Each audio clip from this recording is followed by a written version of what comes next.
Jangan lupa subscribe. Jangan lupa subscribe. Assalamualaikum warahmatullahi wabarakatuh. Sahabat BN, melihat situasi politik tanah air akhir-akhir ini semenjak beberapa saat menjelang pencoblosan dan pasca atau setelah pencoblosan pemilu 2024 ini mengingatkan kita pada era tahun 1997 1998 silam. Demo bergejolak di ibu kota dan juga di berbagai daerah.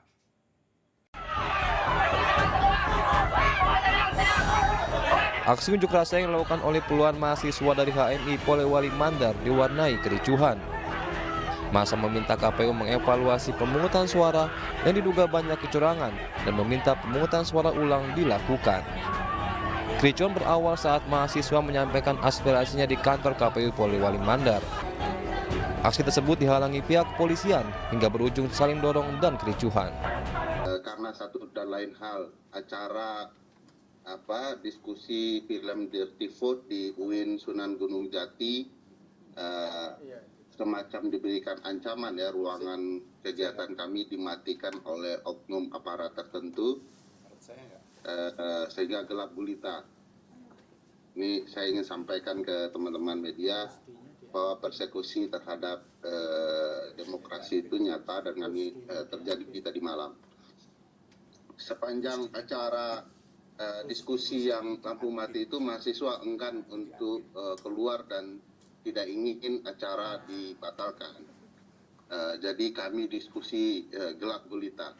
Jadi kalau teman-teman senior yang ada di forum ini ingat diskusi gelap-gelapan itu, pasti ingat masa-masa menuju 98 lah. Gitu ya. Para oknum KPPS dan PPK yang terlibat secara terselubung dan tersembunyi-sembunyi yang akhirnya secara vulgar telah melanggar prosedur pengiriman dan pengamanan kotak hasil rekap dan surat suara, mengganti C1 memasukkan surat suara yang dijoblos di luar TPS ke dalam kotak suara dan upaya-upaya kecurangan lainnya. Perubahan Aceh menyatakan sikap sebagai berikut. 1.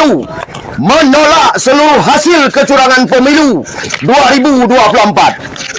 2. Segera memberhentikan anggota KPU Pusat dan memproses secara hukum yang berlaku di Negara Kesatuan Republik Indonesia karena telah melanggar kode etik KPU dengan tidak bekerja secara jujur, profesional, dan mereka memihak pada paslon presiden tertentu nomor urut 02. 3. Meminta kepada DPR atau Dewan Perwakilan Rakyat untuk memberhentikan dan memakzulkan Joko Widodo sebagai Presiden Republik Indonesia karena telah melanggar undang-undang dan perundang-undangan negara lainnya yang berkaitan dengan pemilu dan etika serta tatanan norma-norma ketatanegaraan negara kita. Kiai, habaib, tokoh masyarakat Jawa Timur menyatakan 4 butir sikap sebagai berikut. 1. Kami menolak hasil pemilu 2024. Kami menyatakan mosi tidak percaya. Kepada Presiden Republik Indonesia. Yang tidak memberi teladan yang baik. Dalam pelaksanaan Pilpres 2024.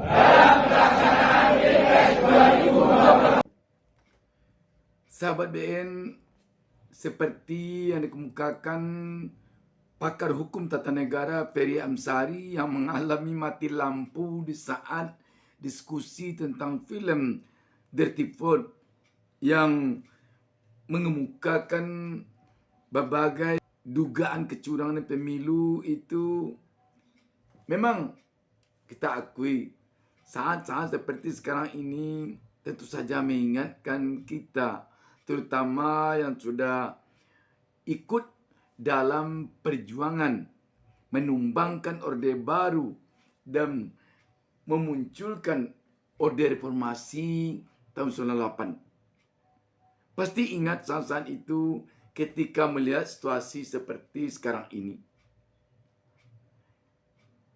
Dan tentu perlu kita ketahui bahwa para mahasiswa ini munculnya melakukan unjuk rasa, kadang-kadang menjadi korban gara-gara perjuangan untuk kebenaran, terutama untuk menegakkan demokrasi.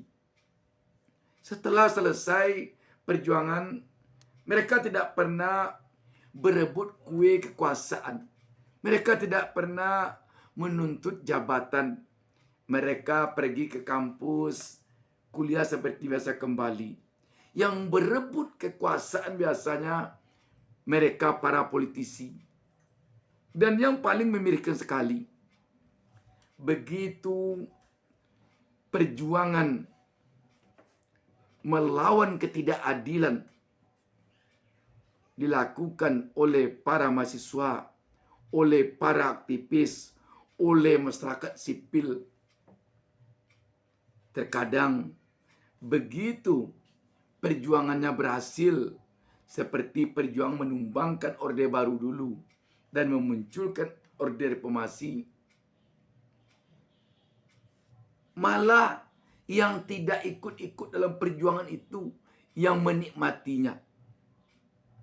Dan yang paling memiriskan sekali, sudahlah mereka dulu tidak ikut-ikut berjuang, sekarang lantas menikmati hasil perjuangan yang dilakukan mahasiswa, aktivis, dan masyarakat sipil itu.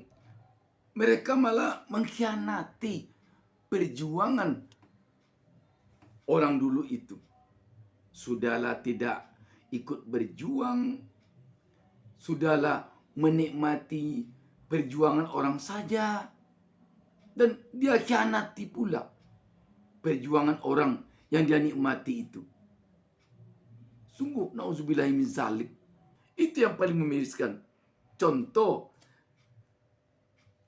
kalau ada, sudahlah tidak pernah memperjuangkan reformasi dulu, tidak pernah turut menumbangkan Orde Baru, bahkan malah yang turut mempertahankan Orde Baru dulu, dia pula yang menikmati reformasi. Dan setelah menikmati reformasi dengan segala jabatan yang didapatkannya, dia khianati pula reformasi. Ini yang tentu saja memiriskan. Sudahlah tidak ikut berjuang, ketika menikmati perjuangan orang yang berjuang, dia malah mengkhianati perjuangan orang yang dinikmatinya tersebut. Kita masih ingat tentunya betapa banyaknya korban yang luka-luka, malah yang kehilangan nyawa, malah yang tidak tahu kuburannya sampai sekarang karena memperjuangkan reformasi, menumbangkan Orde Baru 98 dulu. Mereka sampai sekarang tercatat masih ada 13 orang lagi yang tidak tahu rimbanya sampai sekarang karena korban penculikan dan penghilangan paksa dari antek Orde Baru dulu. Sahabat BN, sekarang muncul lagi perjuangan, dan nanti jangan-jangan yang menikmati hasil perjuangan ini yang tidak ikut sama sekali berjuang, dan malah yang tidak menginginkan perjuangan ini berhasil, atau bisa jadi yang melawan perjuangan ini. Jangan-jangan itu nanti yang menikmati perjuangan ini. Sedangkan mereka, para mahasiswa, para aktivis, masyarakat sipil lainnya yang turut berjuang karena melihat ketidakadilan.